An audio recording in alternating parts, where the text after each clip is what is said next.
Everyone, and welcome to another Investigator Tech podcast. This is your host, Andrew. We're just going to go ahead and get right into it. So the first tech story that I found today was about relay crime, and I never heard of it before, so I was kind of interested in it. And basically, it started with me seeing this video, and I believe the video happened. Let's see here in the UK. I'm trying to scan my article here for the it's Midlands, in the Midlands. I'm not familiar with that area, so forgive me. Anyways, so this video shows two people roll up in a car. They get out of the car and they walk into this person's driveway, and one person's got this electronic device. They go up to the house and kind of keep it near the house. There's another person next to the car. Next thing you know, like in less than a minute, the car door opens and one of them gets in it and drives off. And so this is called relay crime. So I guess the name comes from, or what's actually happening is there's one person that's walking up with this device to a house, and they're getting the signal from the key fob that relates to the vehicle, and then they relay that signal to the guy that has the box near the car. And so the car thinks that the keys are in the area when they're really not. And it unlocks the car and also gives them the capability of, I guess, starting the car as well. It's my understanding, at least according to some of the articles that I looked up, that there's not really a defense to this. But they did make some suggestions. The Midland Police did, and one of the suggestions was a tracking device on your vehicle, and another one was called it's this disc that you stick on your steering wheel. It's called a disc lock, DISKLOK. What I'm going to do is I'm going to put the affiliate link in the video and the original article, so you can definitely take a look at that. They call it Thatcham approved, and you'll have to look at the article. Thatcham's this research company, so definitely check that out. So that is the whole thing with this fascinating technology. Hopefully they can kind of combat that at some point. One of the things that did make me laugh, though, is I have a feeling this technology's been around, like whatever this theft technology's been around. Maybe it's, if you're listening to this and you know about it, great. And but I can't tell you how many times I've worked a surveillance file, a claims case, and the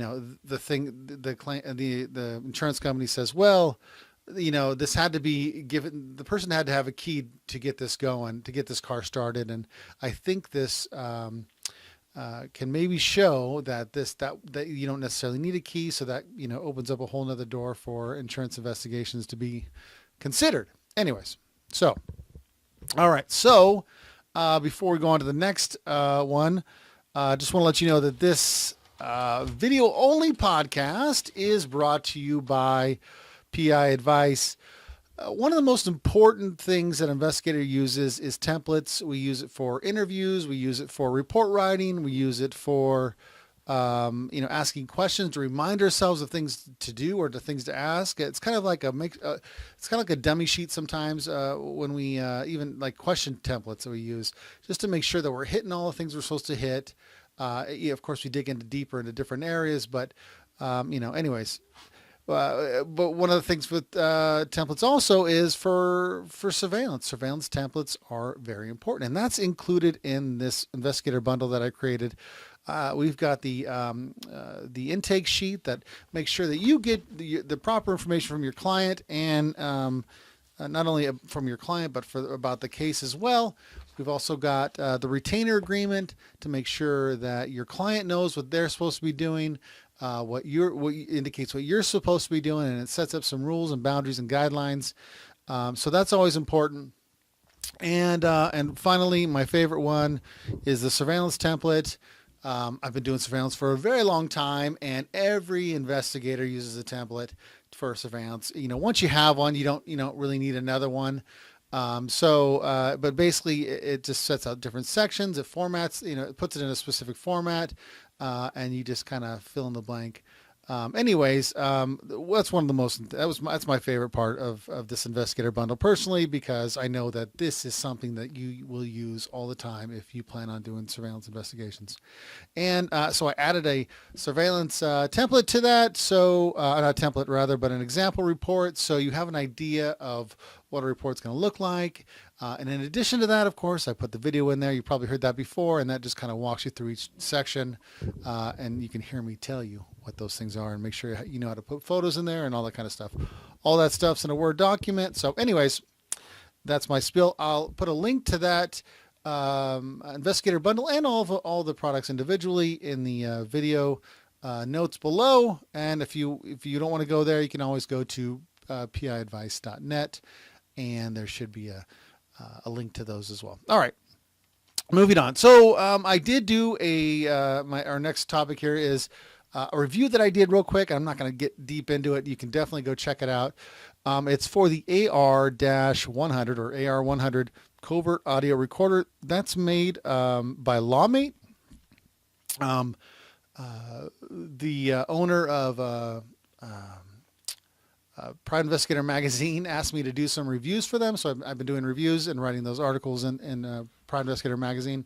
You definitely check it out if you get a chance. Anyways, so I did the review for them. It was in the article, and I reposted on mine after they did their article, and I had a chance to review this. And this isn't something that in particular that I can use in my state, but there's a lot of states that that you can use it where it's only one party has to be aware of recording. So if you're in the market for a covert audio recorder, you might want to take a look at this. Again, it's going to be. I'll put a link to the article in the notes as well. By the way, the sound quality was pretty decent on that. If that's something you wanted to know off the bat. Okay, so what do we got next here? This was interesting. I came across this. So I guess Ford a couple years ago filed a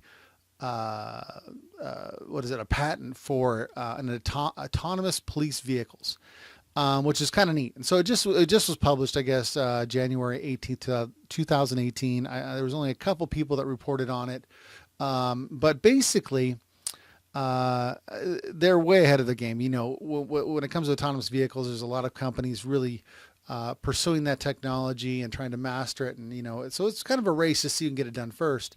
Which is great because I think that eventually is going to be the future for many different reasons. Anyway, so I thought it was very interesting that they got a specific patent towards police vehicles. And so one of the things, and you can definitely go to the article that I'll have posted, or the links that I'll have posted in the article and this video. Basically, some of the things that they were trying to, say that this is going to do was, and stay with me on this, I'm going to try to articulate it. Basically, there's going to be an autonomous vehicle, and there's going to be obviously an offender. Someone's going to be speeding. So one of the things that they thought this thing could do was catch it speeding, and then B, pursue the vehicle. The autonomous vehicle would pull over the vehicle. And if the vehicle was autonomous itself, like it was in autonomous mode, like it was driving itself, then it would send a signal to the police, the autonomous police vehicle, let it know, hey, there was no one was driving it manually. The car was just driving, and the autonomous vehicle would make a decision, give it a ticket or a warning or something to that effect. But if the car was in manual mode, the vehicle would send the autonomous police vehicle a photo ID of the driver.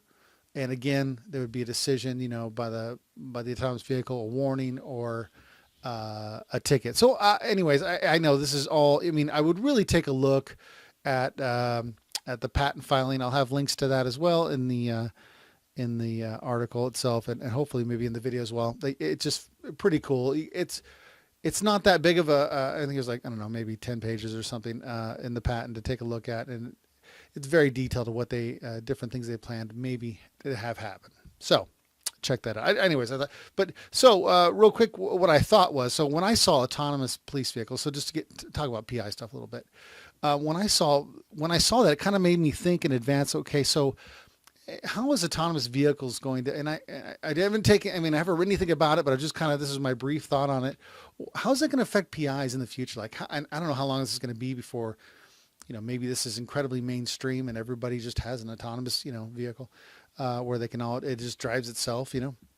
But how is that going to affect private investigators in the future? I mean, is there going to be technology where we don't even need to be in our vehicles to do surveillance, where basically everything's remote controlled and we can be in an office and have our vehicle go sit in a surveillance position, and do surveillance from there? Is that going to be a thing?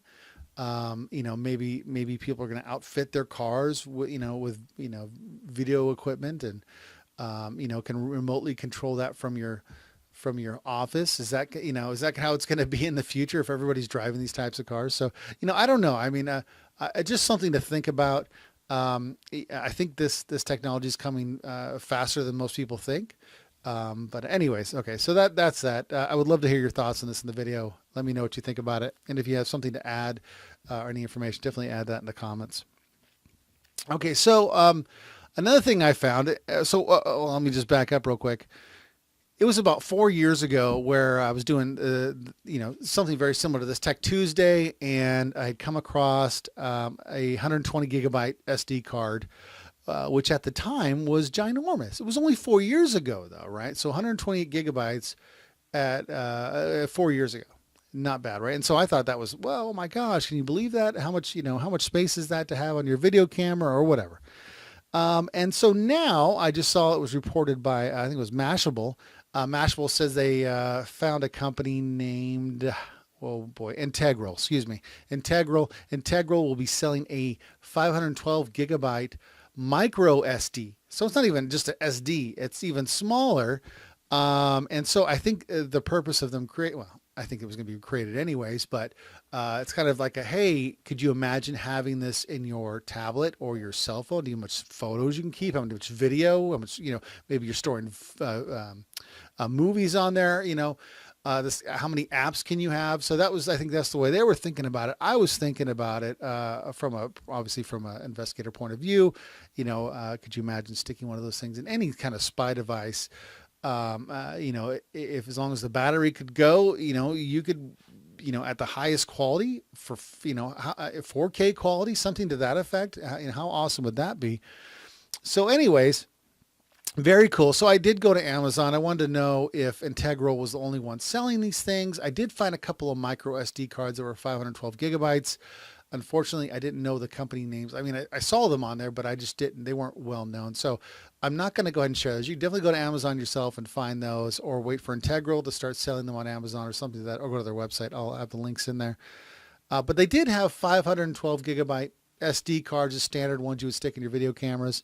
It still blows my mind because 512 gigabytes, there used to be computers with that much storage. I mean, a whole entire computer, well, obviously it wasn't all filled with storage, but I mean, that used to be the thing. And then it was like, okay, now we're going to stick, well, no, God, I mean, is that right? 500 gigabytes? Am I thinking about this wrong? I think now there's terabyte, computers now. Anyways, the moral of the story is that, I mean, they're sticking all that storage on a little card.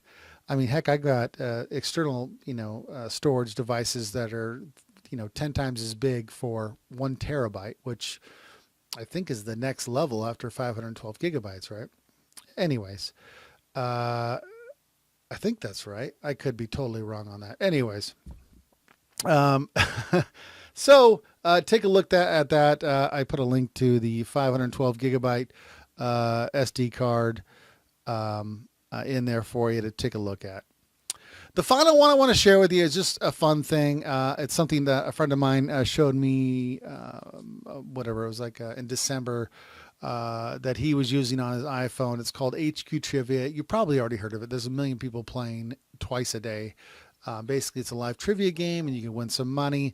Listen, this isn't PI related, but certainly if you're on a surveillance and you've got 10 minutes to spare while you're waiting for some activity to happen with your claimant, maybe you can jump into a trivia game and win some money.